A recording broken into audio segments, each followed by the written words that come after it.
Hey, my name is Garv, and the topic for today is Your Word is a Contract, or Self Promises Shape Your Destiny. Have you ever stopped to consider what your word actually means to you? Not to other people, not to society, not to your employer or your partner or your children, just to you. What does your word mean to you? It's a strange thing about human psychology. People tend to treat externally imposed contracts with tremendous seriousness. You sign up for a cell phone plan and suddenly you're tracking payment due dates. You get a new job and you show up exactly when you're supposed to, day after day, week after week. You sign up for electricity, Wi Fi, a gym membership, whatever it is, and you follow the terms of the contract. But what happens when you make a contract with yourself? I'm going to start working out 4 times a week. I'm going to write that book I've been talking about for years. I'm going to stop procrastinating on my taxes. I'm going to call my mother more often. I'm going to learn a new language by practicing 10 minutes daily. I'm going to finally organize that closet this weekend. I'm going to stick to my budget and stop impulse buying. What happens to those contracts? For most people, these self promises or self contracts vanish by the next day.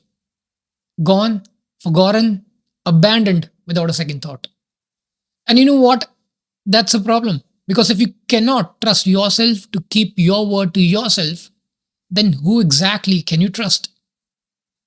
You see, when you fail to honor your commitments to yourself, you're essentially committing a moral crime against the person who matters most in your life. You are in breach of contract with the one person you can never escape. Think about what this does to your psyche over time. When you make a promise to yourself, break it, make another promise, break that one too, and on in a cycle of self betrayal, you're gradually eroding your sense of self worth. Now, let's think about why people don't keep their word to themselves. I believe there are several factors at play here, and understanding these is crucial if you want to change this pattern. First, there is no immediate external consequence. If you don't pay your electric bill, the lights go out. If you don't show up at work, you get fired. But if you don't go to the gym like you promised yourself you would, nothing happens. At least, nothing happens right away. The consequences are delayed and cumulative, and that makes them easy to ignore. We humans are notoriously bad at responding to delayed consequences. It's like how climate change is such a difficult problem to solve. The worst effects are years or decades away, so we keep kicking the can down the road. Second, we have this weird psychological quirk where we value external authority more than the internal authority. We've been trained since childhood to respond to outside pressure. Parents, teachers, bosses, these are the people we have learned to listen to. Most of us were never taught to develop that same level of respect for our own internal voice.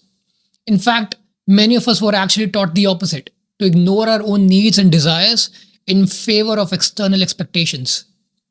And third, we rationalize. I am too tired today, I'll start tomorrow, this one won't matter, I deserve a break. We are masters at negotiating our way out of self contracts. And because we are both parties to the same agreement, there's no one to call us on a BS. There is no opposing counsel to object when we start making bad faith arguments to ourselves. But what would happen if you started treating your word to yourself with the same respect as a legally binding document? What if you created that internal structure and surrendered to it with the same discipline you apply to externally imposed contracts? I'll tell you what would happen. Your life would transform. When your word to yourself becomes inviolable or unbreakable, you develop what psychologists call internal locus of control, which is a fancy way of saying you trust yourself to do what you say you will do. And once you have that, once you have established that foundation of self trust, there's almost nothing you cannot achieve over time. You see, your relationship with yourself works like any other relationship. Every kept promise builds trust, every broken promise erodes it. When you consistently honor your word to yourself, you develop an unshakable self confidence. But when you repeatedly let yourself down, you create a pattern of self doubt. Eventually, you reach a tipping point when you stop believing in your own commitments entirely. You have disappointed yourself so many times that you have lost faith in your own word. Now, you might be thinking sometimes life gets in the way, sometimes there are legitimate reasons to break a commitment to yourself.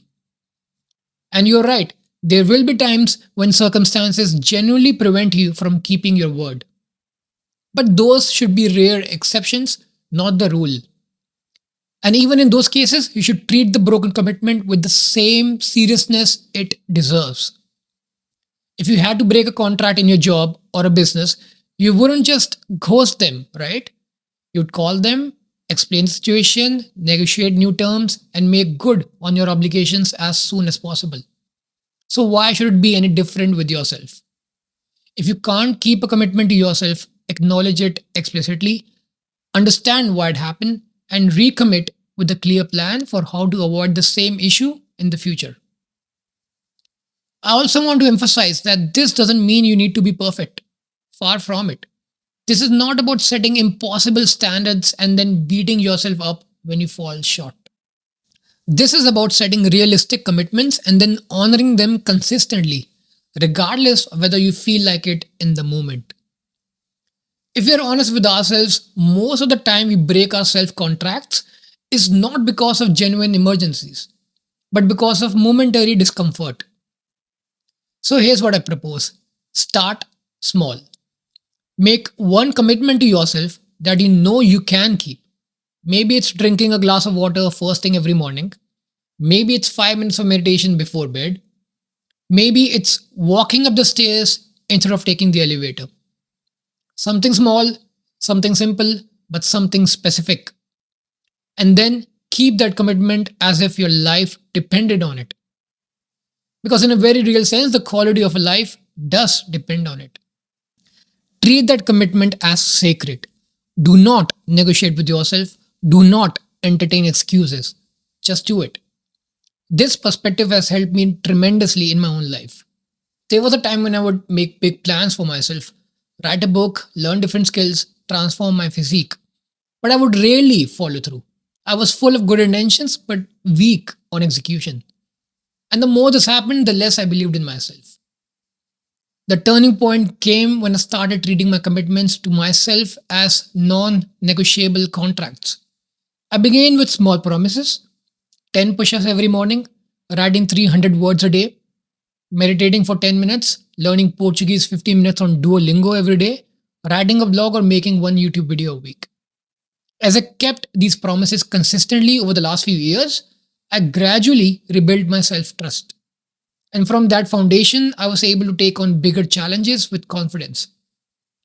This is the foundation of personal power. Not money, not status, not physical strength, but the ability to say something and then do it. The world respects this kind of integrity, but most importantly, you respect it in yourself. And when you respect yourself, when you know that your word to yourself means something, you develop an unwavering self confidence that no external validation could ever provide. In closing, I want to challenge you to take this concept seriously. Start treating your word to yourself as a binding contract. So, what do you think about this topic? Let me know in the comments below, and please like this video and share it with someone who you think might benefit from its message. Thank you for listening. See you in the next one.